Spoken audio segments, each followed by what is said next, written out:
My name is Lily Anderson, and at 31 years old. The restaurant was buzzing with chatter, laughter, clinking glasses, and the faint scent of truffle oil drifting from someone's plate. I sat across from Nicholas, my fiancé of 18 months, swirling my wine glass idly. The evening was meant to be casual, just a dinner with his closest friends before the wedding planning officially kicked into overdrive. But something about tonight felt off, though I couldn't put my finger on it. "Don't worry," one of his friends said between bites of her salad, her voice loud enough to carry across the table. "She's got a backup plan if you mess up." A ripple of laughter followed. Nicholas's other friends nodded, smirking, clinking glasses, as if sharing some inside joke I wasn't entirely privy to. My initial reaction was to laugh. "Smart planning," I murmured, forcing a smile. But something in my chest tightened, and I felt the familiar itch of unease that never quite leaves you when someone says something that could be half joke, half warning.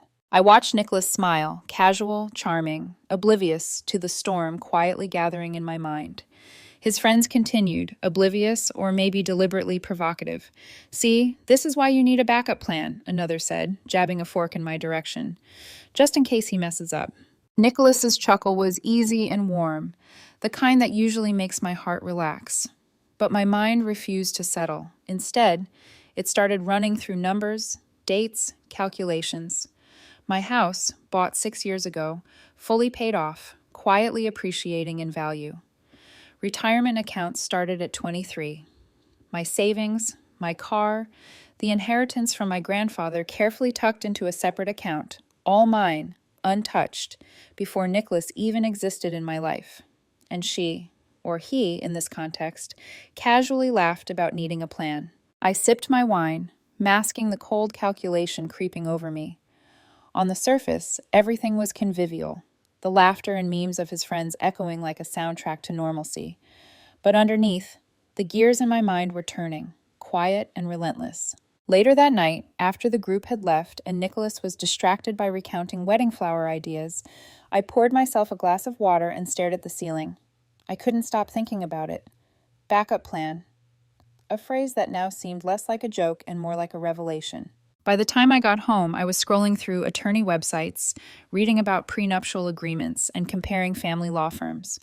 My fingers hovered over the keyboard longer than necessary. I tried to reassure myself. I wasn't distrustful. I wasn't cynical. I was cautious. Smart. I needed to know what I could protect, just in case. Over the next week, I consulted 3 different attorneys. 2 were competent, polite, professional, but the third, a sharp woman in her 50s with eyes that missed nothing, laid it out with brutal clarity. Everything I owned before this relationship could be protected.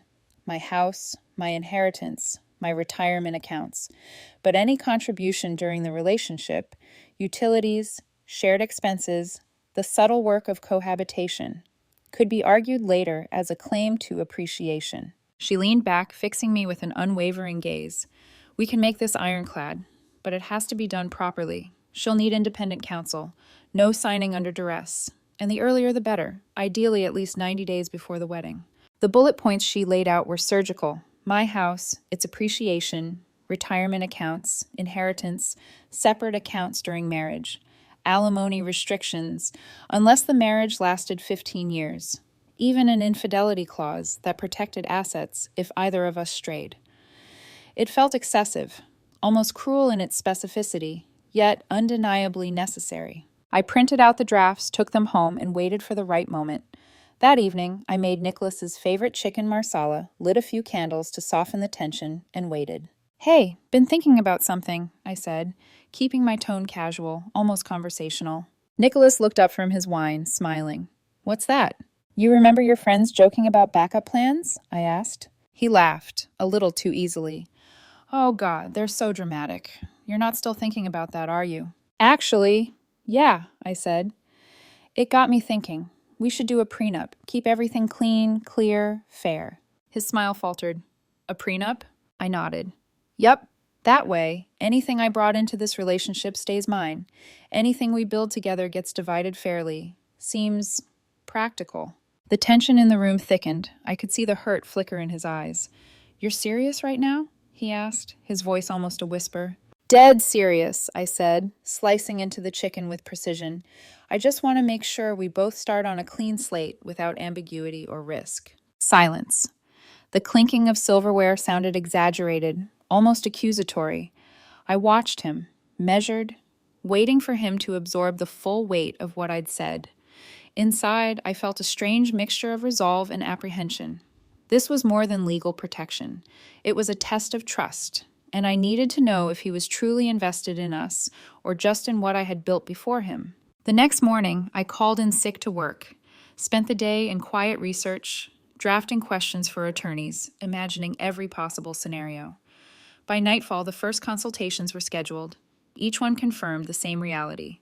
Love was no shield against legal vulnerability. That evening, as Nicholas chatted about flowers and seating arrangements, I realized something critical. The backup plan wasn't just a joke. It was a mirror reflecting an uncomfortable truth. Even people you love might think ahead for the moment you falter. And if they did, I would be ready. The next week was a blur of polished offices, leather chairs, and the faint scent of ambition. I met with 3 attorneys, each session sharpening the outline of the boundaries I needed to protect. The first was polite, methodical, but felt distant, like someone who dealt with conflict on autopilot. The second was efficient, perhaps too transactional, reminding me that law is logic, not love. The third, oh, she was different. She was sharp, deliberate, her eyes like spotlights that didn't miss a single detail. As she laid out what could be protected, I felt the tension coiling tighter in my chest. The house? I asked, already knowing the answer. Yours, she said, matter-of-factly. Paid off before the relationship. Any appreciation? You can protect that too. Retirement accounts, inheritance, separate accounts, ironclad. But remember, anything contributed jointly during the relationship could be argued later. Utilities, groceries, vacations. That's why clarity is everything. I scribbled notes, fingers tight around the pen. Her voice was calm, precise, but every word felt like a hammer shaping a shield around my life. What about infidelity clauses? I asked, almost hesitating. She raised an eyebrow. Standard in high net worth prenuptials. If either party strays, forfeiture of separate property is enforceable. Not punitive, it's preventative. Protects what's yours without punishing the other unnecessarily. I nodded, heart beating a little faster than I wanted. Everything I had, my independence, my security, was about to be laid on the table, and I was about to ask the man I loved to respect it. That night, I cooked dinner. Candles flickered, shadows danced on the walls, and I tried to infuse the room with the normalcy of home. But beneath the surface, the storm was already brewing. Nicholas, I began casually, I've been thinking about something. He looked up from his wine glass, smiling warmly. What's that? The dinner with your friends, I said. The one about backup plans. I thought maybe we should do a prenup. Keep things clear, fair. Protect what we each bring in before marriage. The fork in his hand froze midair. I watched as his smile faltered, lips tightening. A prenup? He asked, almost incredulous. I met his gaze, calm, steady. Yeah, seems like the practical thing to do. Keeps us honest. Clean slate. Silence fell. His eyes darted briefly, searching mine, and I could see the conflict flicker there, the mix of surprise, hurt, and disbelief. You don't trust me, he said softly, almost accusing. I trust you, I said, voice quiet but firm. I'm protecting what's mine. You're welcome to do the same. It's fair and necessary. He leaned back, exhaling, clearly grappling with the words. This feels like planning for the worst before we've even begun, he said, trying to keep his tone casual, but the tension was sharp. I think planning for clarity is different than planning for failure, I said. I'm serious about us, but I also have to be serious about myself. The room thickened with unspoken truths. Candles flickered, shadows stretching, as if even the light couldn't fully illuminate the tension. I watched him swallow, jaw tight. The dinner, the wine, the chicken, the laughter we had shared, was suddenly a stage for something far more fragile. Trust under fire. He was quiet for a long moment. Then, finally, he whispered, almost to himself, You're serious. Dead serious, I replied. And just like that, the honeymoon bubble burst. The warmth of the evening collapsed into a silence that neither of us wanted to break. I knew this conversation would mark the point of no return. Not for love, perhaps, but for clarity, for protection, for understanding who we truly were when stripped of pretense. That night, while Nicholas was asleep beside me, I lay awake staring at the ceiling. My mind replayed the dinner, the attorney's words, the backup plan joke, now anything but a joke. Every number, every account, every legal detail I had researched flickered through my thoughts. Trust, I realized, isn't just about love. It's about knowing what someone will do when the stakes are real. And I needed to know that before we said our vows. I wasn't just preparing for a prenup, I was preparing for the truth. The following days blurred into a whirlwind of texts, calls, and awkward encounters that I could never have anticipated. Nicholas's friends, once just a backdrop to our dinners and casual laughter, had transformed into an unofficial pressure squad. Their voices, through phone screens, group chats, and pointed messages, echoed like a relentless drumbeat in my head. Red flag behavior, controlling, financially abusive. I stared at my phone, hand trembling slightly. Each notification felt like a miniature interrogation, but the irony wasn't lost on me. These were the same people who had laughed about backup plans, as if it were the most normal thing in the world. The betrayal of casual words now had teeth. Nicholas, oblivious to the storm in my mind, tried to bridge the growing chasm with charm. "Come on, Julia, it's just paperwork," he said one evening, leaning against the kitchen counter as I cleaned up after dinner. "We're planning a wedding, not a divorce." I paused, dish in hand, water dripping onto the counter.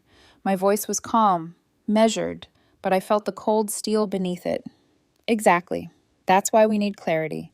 If we're serious about marriage, we protect what each of us brings into it. That's fair." Fair. That word seemed to echo in the room, bouncing off the walls with an intensity that neither of us could ignore. He sighed, frustration creeping into his voice. "It's just the infidelity clause, the house clause. They feel punitive. Don't you trust me?" I looked him squarely in the eye, steady as a lighthouse in a storm. "I trust you. But trust doesn't undo facts. The house was mine before I met you. The accounts, the inheritance, they're mine. If we can't agree on that, then we're not agreeing on reality. It's not punishment. It's protection." His jaw tightened. I could see the internal debate raging between logic, ego, and the faint, nagging recognition that my words weren't negotiable. And suddenly, I understood the depth of what the backup plan joke had meant. Not a hypothetical, a warning, a blueprint. The following week was a test of patience and resolve. Nicholas's friends convened, their opinions spilling over into group messages, voicing concern, issuing veiled threats. "He's manipulating you," one text read. "This is financial abuse disguised as prudence." I stared at it, blinking, incredulous. The irony was almost funny, if it weren't so serious. Nicholas tried to intervene. "Julia, can we at least remove the infidelity clause, just to ease everyone's minds?" I raised an eyebrow, holding the edge of the counter like a lifeline. "Why does that clause bother you so much?" I asked, voice soft but probing. "If it's insulting, speak honestly. Is there something I need to know?" His silence was telling, not because it confirmed suspicion, but because the absence of denial was louder than any protestation could be. The reality was settling in like an unwelcome visitor.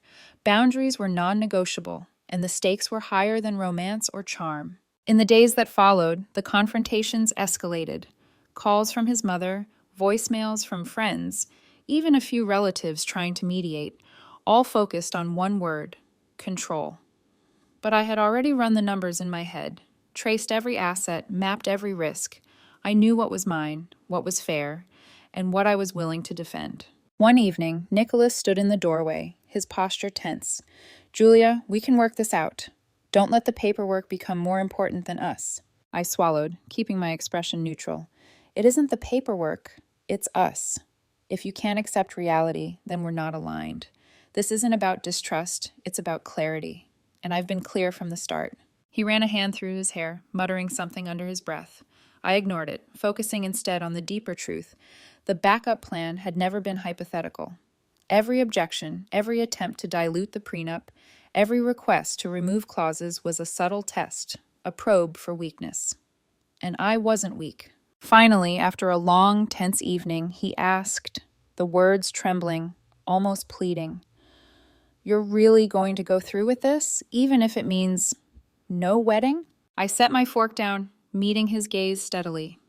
"Yes, if we can't agree on the fundamentals, there is no wedding. No compromise on what protects me before you entered my life. That's non-negotiable." The room was silent except for the ticking clock. Every second stretched into eternity. And in that silence, I realized the truth. This wasn't just about property or money or contracts.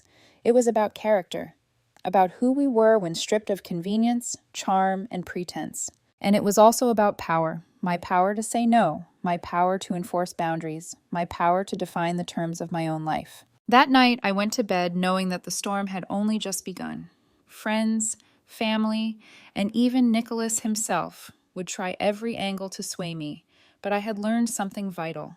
Boundaries weren't betrayal, they were survival. And if survival required walking away from the man I loved, then so be it. The morning after our final argument, the apartment felt unbearably quiet, the kind of silence that presses down on your chest, heavy and accusing.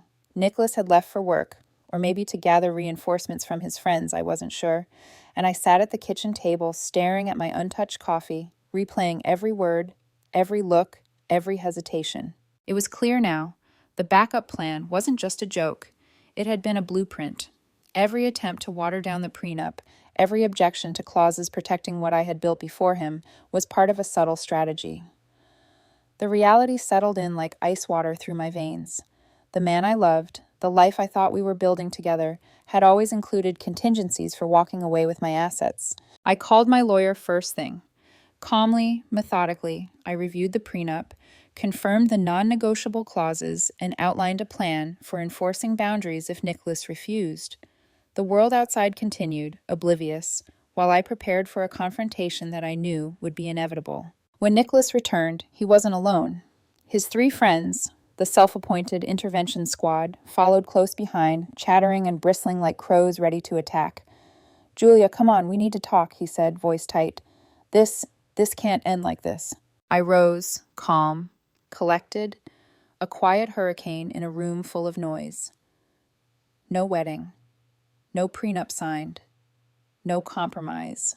That's the reality. You and your friends are welcome to leave. The group froze, a tense pause, like a held breath in a cathedral. Then his friends sputtered, incredulous. "You can't just cancel. You're making a huge mistake," one of them barked. I shook my head, feeling the power of clarity settle over me. "The only mistake anyone is making is confusing my boundaries with generosity. There is no negotiation. There is no middle ground." Nicholas's voice cracked. "You can't throw away 2 years over paperwork." I stepped closer, voice steady, eyes locked on his. "I'm not throwing away 2 years. I'm protecting everything I worked for before we met. You and your friends have made it clear that you think it's acceptable to plan for my failure. I refuse to reward that with my life." They tried reasoning, pleading, guilt-tripping, but every word bounced off the walls of resolve I had built around myself. Even when his mother called, screaming at me down the line, I listened patiently, then calmly explained the facts. No signed prenup, no wedding. He had no claim to my house, my inheritance, or my accounts. The next few days were a battleground of logistics and legality. Security escorted them when they tried to enter my office. Documentation proved ownership of every asset. Receipts confirmed every shared expense was split fairly. False claims crumbled under the weight of facts. And then came the revelations that sealed it. I found out through mutual friends that Nicholas had been keeping contact with his ex, coffee meetups, supposedly just friends. It became clear. The infidelity clause had been his biggest fear because the backup plan wasn't purely financial. When the final legal letter arrived from his attorney, I read it carefully. Claims for household contributions, implied equity, and so-called unjust enrichment were met with meticulous documentation from my side. Split bills, shared expenses, vacation contributions, all verified. Silence followed. No response came. At last, the reality I had feared yet anticipated was undeniable. The engagement was over, and as I escorted them out one final time, the weight of liberation settled in. No yelling, no theatrics, just the quiet knowledge that I had preserved not just my property, but my dignity, my peace of mind, and my autonomy. In the days that followed, I reclaimed the spaces of my life, repainting the bedroom navy blue, replacing the beige that had been chosen by someone who didn't respect my tastes, organizing my accounts, reviewing investments, and taking stock of everything I had protected. My house, my assets, my life, intact. Friends and acquaintances reached out, some to console, some to gossip, others to judge. I blocked where necessary, disengaged from toxicity, and focused on rebuilding a life where trust and boundaries were respected. And as I sat quietly one evening, a glass of wine in hand, I allowed myself a small, satisfied smile. Perhaps I would marry one day, but only with someone who wanted to build together, not to use what I had built as a safety net. Someone whose love didn't include a backup plan. For now, the house was quiet. My finances were secure, my independence intact, and the lesson was clear. Anyone who jokes about backup plans, refuses a fair prenup, or tries to claim what isn't theirs, shows their true intentions before it's too late. I leaned back, listening to the soft hum of my home, and let out a quiet breath. I had survived the storm, and this time, it wasn't just about surviving, it was about winning. The house is mine. The life I've built is mine. And that, finally, feels exactly how it should.